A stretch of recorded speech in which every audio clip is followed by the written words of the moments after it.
Hello, everybody. It is time for our Saturday briefing. And this is a shout out to the absolutely incredible and amazing NCR ministerial team. God bless you guys and gals. I really mean it. It's been a great week and talked to many of you, and it's just incredible things that's going on in our region, and you're so faithful, and God bless you for it. And so today, on this fifth weekend, I want to take a little different tack on our time together. And I've entitled my lesson today is 3 funny stories that teach 3 valuable lessons that will improve your life and ministry. Now, let me give you the backdrop here. This month I've been pretty intense. I have a habit of doing that. My wife has to kind of rope me back in sometime. I get pretty intense. And so I thought, the second and the third week of the month, I've been talking to you about kind of my own personal project for this year is to really think about my desires and what I truly and deeply desire. So I've really been kind of ramping it up on challenging you to do the same. I think that's a part of being a good pastor. You're on a journey. Paul said, the things you have learned and received and heard and seen in me. And so a good leader is on a journey, and I'm on a journey, still figuring this thing out. And a good leader invites the people he serves or she serves to follow him on their journey. So I've really been hammering on you about what do you desire. I've had some interesting conversations with you as well. So it's been pretty intense. And so I want to back off on that a little bit today. And then last week I talked about the inauguration and was pretty intense on that as well. Felt pretty passionate about what I had to say last week. So today we're going to take a breather. We're going to relax a little bit, and I think I've got some good material for you. But again, 3 funny stories that teach 3 valuable lessons that will improve your life and ministry. Now, just before I get into that, I got a little housekeeping here that I want to work with you. In the email that this link to this video will be attached to, I will include an email from a gentleman by the name of Daryl Morris. And Brother Morris, I think he is one of our ministers in Maryland, or what we call Delmarva, if I remember right. And he's doing a doctoral thesis on ministerial burnout and things like that. And I sent out an email a while back and gave you an opportunity to kind of be a part of his research, to be his guinea pigs. But anything to help a brother, and he's trying to better himself and further his education. And also, though, it will help contribute and maybe be a blessing to you and help contribute to the overall knowledge of helping pastors survive and thrive. And so he needs a few more participants. And so I said, and he's contacted me. I said, well, I'll give you a shout out to my guys and gals at my Saturday briefing. So there you go. Take a look. Email him if you have a few moments and feel so inclined, and help a brother out. And then the other thing with our housekeeping, then we jump right into the lesson. I just want to remind you, February 12th through the 14th is our youth winter retreat at the North Dakota Badlands. And I talked to Pastor Chris a few days ago. We're already bumping very close to 100. Maybe I saw some envelopes on his desk, if I remember right. Maybe over 100 now. Tremendous response considering the times we're in. And I'm very excited about that. Time's running out. I'm not sure what the deadline is, but to take a look at the material Pastor Chris has sent you. Remind your young people, your youth leaders, and give one more push. And our kids and even our youth workers, our youth pastors, they need this. We all need to get together a little bit. And so, of course, every precaution will be made to make sure we stay safe and within the guidelines. But looks like we're going to have a great weekend there on February the 12th through the 14th. And just a reminder, I appreciate that you care about your numbers. We don't go after the numbers, but the numbers do indicate things. And just a reminder, anytime there is a regional sponsored or international sponsor for all that matter, but there's a regional sponsored event, Any of your people that go, you can still count them in your numbers at your church because it's sanctioned. It's all a part. We're all a part of the same team, and we only exist to serve you. So if we're doing something, it should count back home where it really counts. So anyway, just if that matters to you. All right. We're going to take an intermission, grab some popcorn, and we're going to get off the high, heavy, intense stuff. And I'm going to have a little fun today, but maybe also teach you 3 valuable lessons. So here is a story, funny story number 1. I'm going to call it The Day Jesus Got on the Cross All by Himself. The day Jesus got on the cross all by himself. This is one of the most crazy things I ever saw and had to deal with. So long story short, it's during the Easter season, and there at Fort Mill, we had a fabulous drama ministry, a fine arts ministry is what we called it, or worship arts ministry is what we ended up calling it. And that included some amazing choirs, but also some amazing actors. And so the whole thing, I had very little to do with it, but just to enjoy it. But they hit some massive home runs. Literally, we'd have thousands of people that come through there on the weekend. And so we would start on Friday and Saturday and sometimes Sunday morning. We had sometimes abbreviated, but sometimes a full. We did Sunday morning 2 times, and then we'd have a night. So it was a exhausting but exhilarating weekend. So Friday night, this particular Easter season, we knocked it out of the park. Saturday night, they knocked it out of the park. Sunday morning, both services, they knocked it out of the park. So, I mean, we want to end on a big note. It's Sunday night. We want to end on a big note. So they only asked me to do one thing. I say this humbly, but it was the most important thing because that's when I would come in and kind of gather all the different things that they did. And there was this climactic moment when I would come in and cast the vision, cast the nets, and give an opportunity for salvation. So that's why they did all that they did. That was my responsibility as the pastor. And so I'd come up, and then we'd have prayer, and then they would have one final closing number. So I mean, we're right there at the end, and it's that moment that Jesus is hanging on the cross, and he's up there on the cross. And they put the fake blood and stuff on him. We learned from this, trust me. But his hands, he was there for a while, and his hands, Jesus' hands, the actor that was playing Jesus, his hands got tired. He just had a nail. I forget how he was holding it. I think he was holding it like that, and it was slicky. And finally I was sitting on the front row. I saw his arms were beginning to shake. Well, all of a sudden, he couldn't hold on any longer, and he jumped off the cross and let his arms down and rested. And then he jumped back up on the cross and got back up there. And I am sitting on the front row thinking to myself, here I am in just a moment. This dramatic song is going to come to an end, and I'm going to have to get up and give an invitation. How am I going to do that after what we've just saw? It was the most unusual thing. Nobody had ever seen this before. Nobody, they didn't want to be irreverent, but people were trying not to laugh. People in the choir, people at behind me, I could hear it. Everybody was just about to bust a gut to not laugh at this sacred moment that we're observing Jesus dying on the cross for us. And so I got up. It was my time. The song came to a close. And I got up and I was thinking, what am I going to do? And the only thing I knew to do was, hey, this happened. We've got to acknowledge that this happened. And so I can't remember my exact words, but I got up and I said, well, folks, I've seen a lot of things in my life, but that's the first time I've ever seen Jesus get up on the cross all by himself. And it was like I gave everybody permission to laugh. And we all laughed and chuckled a little bit. And then I kind of said something about the gentleman playing Jesus because I didn't want him to be embarrassed. Life happens. And he's not Jesus. He doesn't have the strength. And so it just happened. And they later learned we got a strap too. It had the nails, but he had a strap to hold on to, which was much easier. But that illustrates something that here's the lesson.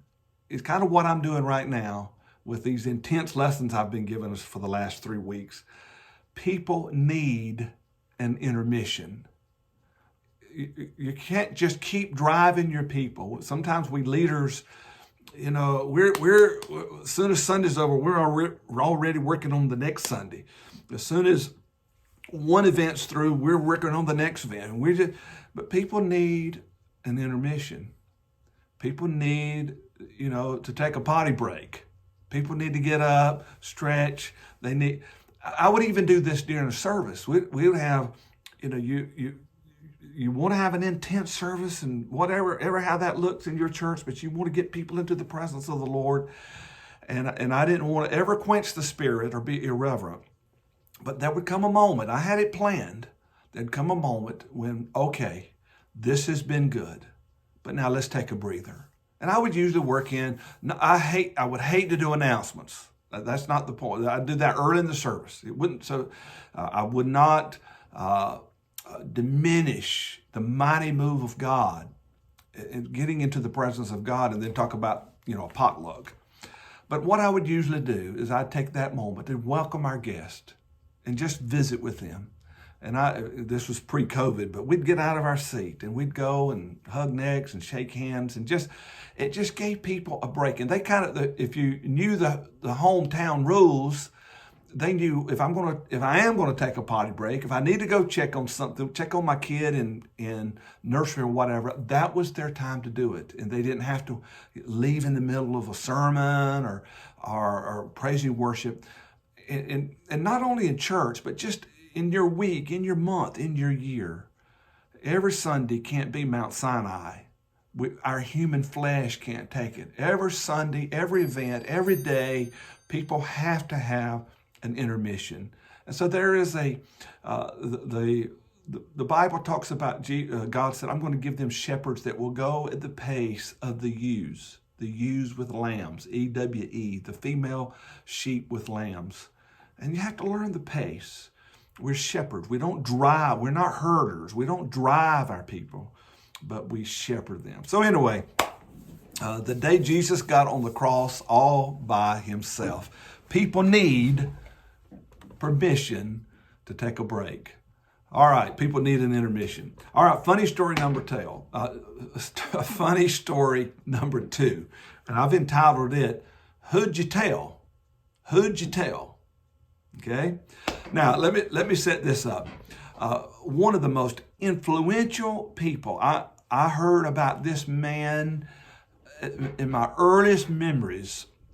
My dad would always speak with reverence when he spoke of Brother Culpepper, J. Frank Culpepper.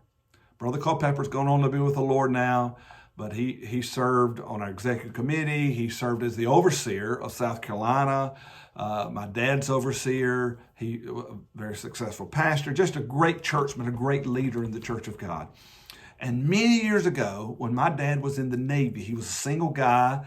Brother Culpepper, this is the father of Raymond Culpepper. Dr. Raymond Culpepper was just a little kid. I've heard this story growing up all my life. My dad would take Dr. Culpepper around on his shoulders when he was a little boy. But his dad, J. Frank Culpepper, pastored in Key West. I knew it was down off Florida. We had a church on Key West, and Brother and Sister Culpepper pastored there, and my dad was stationed there. And so he would go to church, and they took his liking. He's a single sailor. They took him under their wings and loved him. And so anyway, long story short, the years go by. Brother Culpepper comes to South Carolina as my dad's overseer. My dad was thrilled. He in the positive sense, he idolized Brother Culpepper. He was the epitome of a man of God for my dad. And so, long story short, Brother Culpepper, knowing my dad and wanted to help him, there was a good church came open, and he said, Harry, I want you to go to this church, but I'm working on a couple things, and I don't need you to breathe a word of this to anyone. Now, my dad has told this story, and I give honor to my dad. I don't say this to embarrass him. I say this because my dad was secure enough that he would remind me of this story and the lesson he learned. And so I honor my dad for being teachable and not having an ego and admitting I messed up on this one. So I don't do this to poke fun at my dad. But so Brother Culpepper said, Harry, don't tell a soul. Well, Dad didn't tell a soul except his best friend. He was so thrilled, and he just had to tell somebody. So he told his best friend. Well, the next day, Brother Culpepper called. He didn't say hi, hello, how are you? He said, Dad answered the phone. Brother Culpepper was on the other end, and he said, who'd you tell? That's it. Not Harry, Brother Kemp. Who'd you tell? My dad, because of how, especially because of how much he revered and honored Brother Culpepper. My dad was mortified, and he said, I told my best friend. He says, well, your best friend had some family members that anyway, they wanted to get involved. They wanted to go. And it complicated Brother Culpepper what he was trying to achieve. And eventually, thank goodness, my dad, if I remember right, my dad got to go to that church and it all worked out, Brother Culpepper. I know Brother Culpepper took care of Dad and gave him a wonderful opportunity that was well-deserved, by the way. My dad, very good pastor. But I never forgot that. That so mortified my dad. My dad would remind me from time to time. And here's the lesson. Here's how I have framed that, okay? Your best friend always has at least one other best friend. So R.T. Kendall, in his book, Controlling the Tongue, puts it this way: always assume that what you say will be quoted. If you don't want it repeated, don't say it ever to anybody. And the reason why I point this out, one of the most vital, we don't talk about it a lot, but one of the most vital qualifications for being an effective pastor, you're dealing with the most precious and personal and private issues of a person's life. And one of the most important qualifications for being an effective pastor is to be able to keep a confidence. If they can't trust you to keep it zipped, they may follow you as a leader. You can be a great leader sometime and have loose lips that sink ships if you've got plenty of ships. But a shepherd, a pastor, never has plenty of people. You don't want to wound one sheep. And so loose lips destroy people's lives. And so a good pastor will go to his grave, will go to her grave with the secrets of people that can never tell. So I can't overemphasize that lesson. Your best friend always has at least one other best friend. If you don't want it repeated, don't repeat it ever to anybody. Okay. And then finally, I've got one final story here. How am I doing? We're doing all right. I'll get through here pretty quick. This story is the day I paid tithes on money I did not earn. Okay? The day I paid tithes on money I did not earn.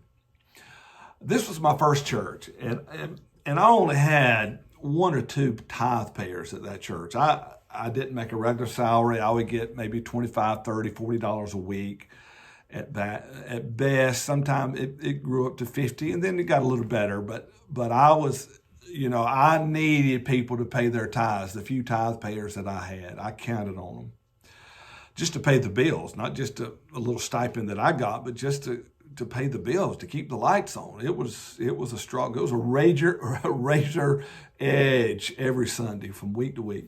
So anyway, I had this new family. We wanted to the church, and they were not very disciplined and they were not very dedicated, to be honest, but they were coming to church. And so in a moment of emotion, he made an emotional decision.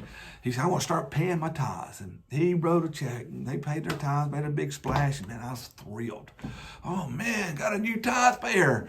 I was just thrilled. Well, the next Sunday, it was during the summer, I'm standing outside the church. We didn't have a lobby. You just walked right into the church. So I was standing outside and welcoming the people as they came in. And so this family came in and he saw me. Oh, Pastor, I forgot to bring my tithes. And I wanted to foster encourage that habit of tithing. I said, I'll tell you what I'll do. What's your tithes? And he gave me a number. I don't remember what it was. I said, I will pay them myself and you can just pay me back. And I filled out the envelope. We sat down, we filled out the envelope, put his name on it, put the amount, and he turned it in with money out of my wallet. Long story short, he never paid me back. He never mentioned it. And I don't know if he ever really paid tithes again. It was one of those, the seed that sprung up, but the soil wasn't very deep. And they never became committed. I was so frustrated at that man, but I learned a valuable lesson. And it took me years to learn this, though. I can't tell you the times that people disappointed me. But I learned finally, and here's the key, here's the lesson, Pastor. You are responsible to all your people. God's going to hold you accountable for every one of them. You are responsible to your people, but you are not responsible for them. I like this quote. The same sun that melts the wax also hardens the clay. And you want people to have your heart. You want people to have the same passion for God, for church, for the Christian disciplines. You want them to have your heart. But you're not in the heart transplanting business. You can't transplant your heart into them. You can't fix people. You're responsible to them, to love them, to help them, to do what you can. But ultimately, they are responsible for themselves. And only God can change a heart. He doesn't transplant a heart so much as he changes that heart. That's above your pay grade and mine. I hope today this will give you some comfort. The first lesson is it's okay for you to take an intermission. If you are responsible for every lost soul, you'd go crazy. You'd never be able to stop and do anything. You're responsible, like the little lady that washed the feet of our Lord. You're responsible to do what you can. She did what she could. That's what Jesus said. And it's okay to take a breather. The second lesson, just remember, your best friend always has another best friend. But then the third one, I hope will give you some comfort today. You're responsible day in and day out. You never lose the burden of being responsible to your people. To love them, to serve them, to minister to them. But you're not responsible for them. They're responsible for themselves. You can't fix them. You can only love them. They got to fix themselves. So there you go.